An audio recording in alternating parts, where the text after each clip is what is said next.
Halo teman-teman, kali ini kita akan belajar tentang struktur CPU. Langsung saja kita mulai ya.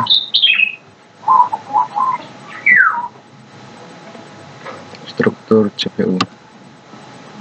Komponen utama CPU. CPU adalah komponen pengolah data berdasarkan instruksi-instruksi yang diberikan kepadanya. CPU tersusun dari beberapa komponen. Yang pertama, Arithmetic and Logic Unit atau ALU. Komponen ini bertugas untuk membentuk fungsi pengolahan data komputer. ALU ini terdiri dari dua bagian. Yang pertama, unit aritmatika dan unit logika boolean, yang masing-masing memiliki spesifikasi tugas tersendiri. Yang kedua, control unit.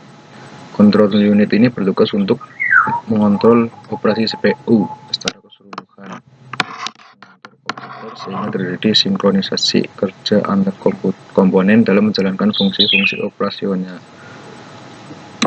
Terus yang ketiga, registers ialah media penyimpanan internal CPU yang digunakan saat proses pengolahan data.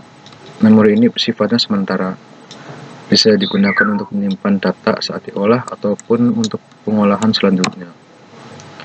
Yang keempat, CPU interconnection ialah sistem koneksi dan bus yang menghubungkan komponen internal CPU, yaitu ALU, unit control, dan register, dan juga dengan bus-bus eksternal CPU yang menghubungkan dengan sistem lainnya, seperti memori utama, ranti, masukan atau keluaran. Ini contoh gambar komponen internal CPU-nya ya, yang seperti ini. Bisa dilihat. Lalu ini contoh struktur detail internal CPU-nya. Bisa dilihat ya. Oke, kita lanjut. Fungsi CPU. Fungsi CPU ialah menjalankan program yang disimpan dalam memori utama dengan cara mengambil instruksi, menguji instruksi tersebut, dan mengeksekusi satu persatu sesuai alur perintah.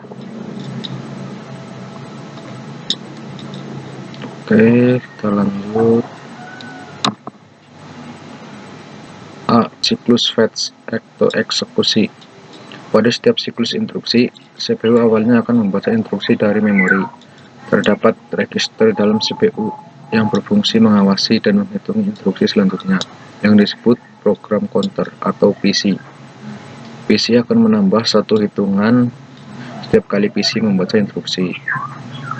Instruksi yang dibaca akan dibuat dalam register instruksi atau IR. Instruksi ini dalam bentuk kode binar yang dapat diinterpretasikan oleh CPU, kemudian dilakukan aksi yang perlu dilakukan. Aksi ini dikelompokkan menjadi beberapa kategori. Yang pertama ada CPU memori, perpindahan data dari CPU ke memori dan sebaliknya. Yang kedua, CPU in atau out, pemindahan dari CPU ke modul in atau out dan sebaliknya. Yang selanjutnya, pengolahan data. CPU membentuk sejumlah operasi aritmatika dan logika terhadap data.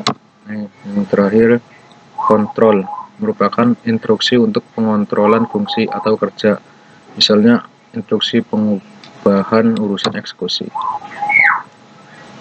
Perlu diketahui ya, bahwa siklus eksekusi untuk suatu instruksi dapat melibatkan lebih dari sebuah referensi ke memori. Di samping itu juga, suatu instruksi dapat menentukan suatu operasi in atau out. Siklus instruksi antara lain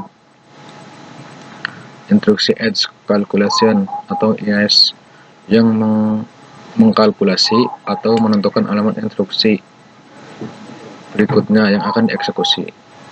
Biasanya instruksi ini melibatkan penambahan bilangan tetap ke alamat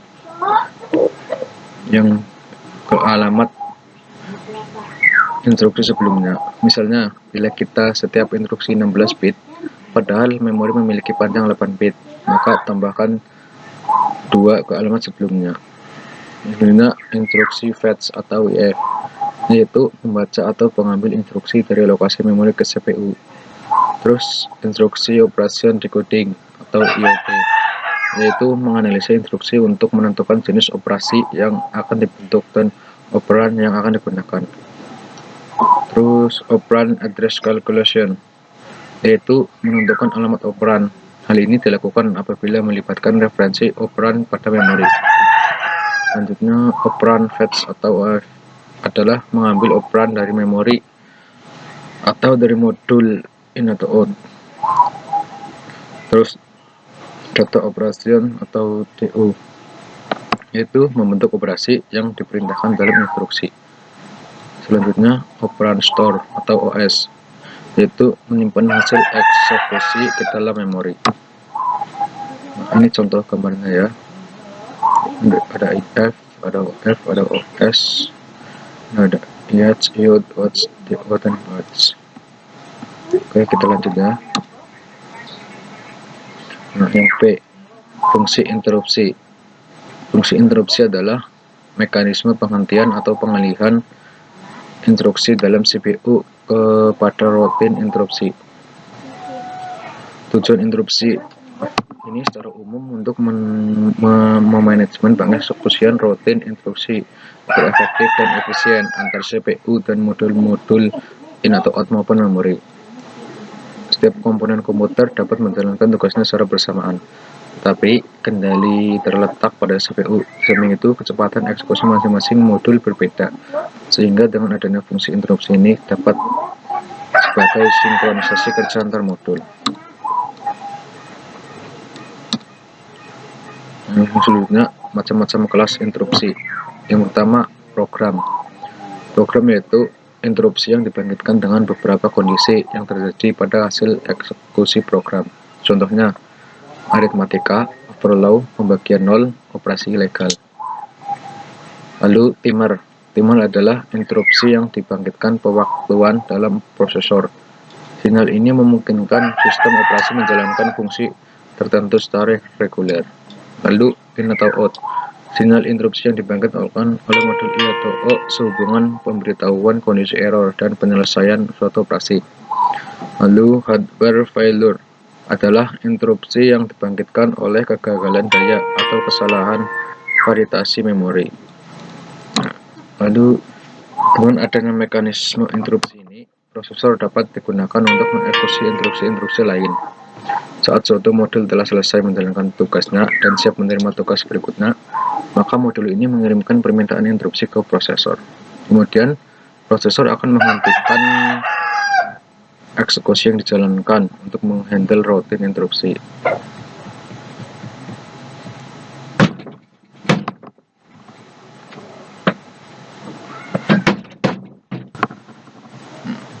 Oke, kita lanjut ya. Setelah program interupsi selesai, maka prosesor akan melanjutkan eksekusi programnya kembali. Saat sinyal interupsi diterima prosesor, ada dua kemungkinan tindakannya, yaitu interupsi diterima atau ditangguhkan, dan interupsi ditolak. Apabila interupsi ditangguhkan, prosesor akan melakukan hal-hal di bawah ini. Yang pertama, prosesor menangguhkan eksekusi program yang dijalankan dan menyimpan konteksnya. Tindakan ini adalah menyimpan alat instruksi berikutnya yang akan dieksekusi dan data lain yang relevan.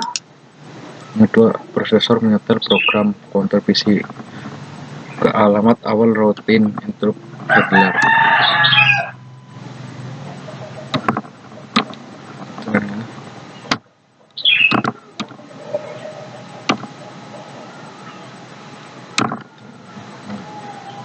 Ini contoh siklus eksekusi interupsi dengan interrupt. Ini contohnya ya. Saya bisa kalian lihat sendiri. Oke, kita lanjut.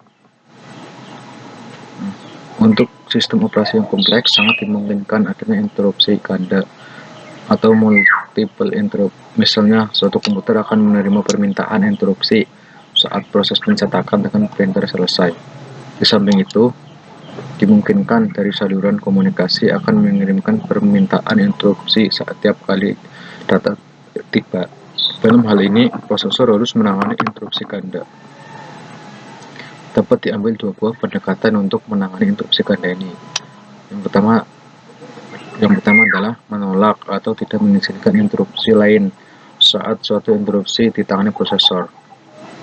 Yang kedua adalah dengan mendefinisikan berprioritas bagi interupsi, dan interrupt handler mengizinkan interupsi berprioritas lebih tinggi ditangani terlebih dahulu. Pendekatan ini disebut pengolahan interupsi bersarang. Nah, ini contoh gambarnya. Ini pengolahan interupsi sekuensial, dan ini pengolahan interupsi bersarang. Kita lanjut. Sebagai contoh untuk mendekatkan bersarang, misalnya suatu sistem memiliki 3 perangkat in atau out, printer, disk, dan saluran komunikasi. Masing-masing prioritasnya 2, 4, dan 5. Pada awal sistem melakukan pencetakan dengan printer, saat itu terdapat pengiriman data pada saluran komunikasi, sehingga modul komunikasi meminta interupsi.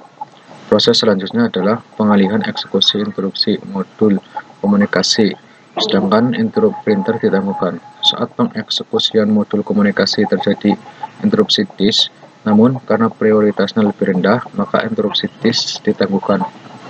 Setelah interupsi modul komunikasi selesai, akan dilanjutkan interupsi yang memiliki prioritas lebih tinggi, yaitu disk. Bila interupsi disk selesai, dilanjutkan eksekusi interupsi printer. Selanjutnya dilanjutkan eksekusi program utama. Oke, kita lanjut. Oh, udah selesai ini ya. Oke, sekian dulu materi dari saya. Apabila ada kesalahan, saya minta maaf.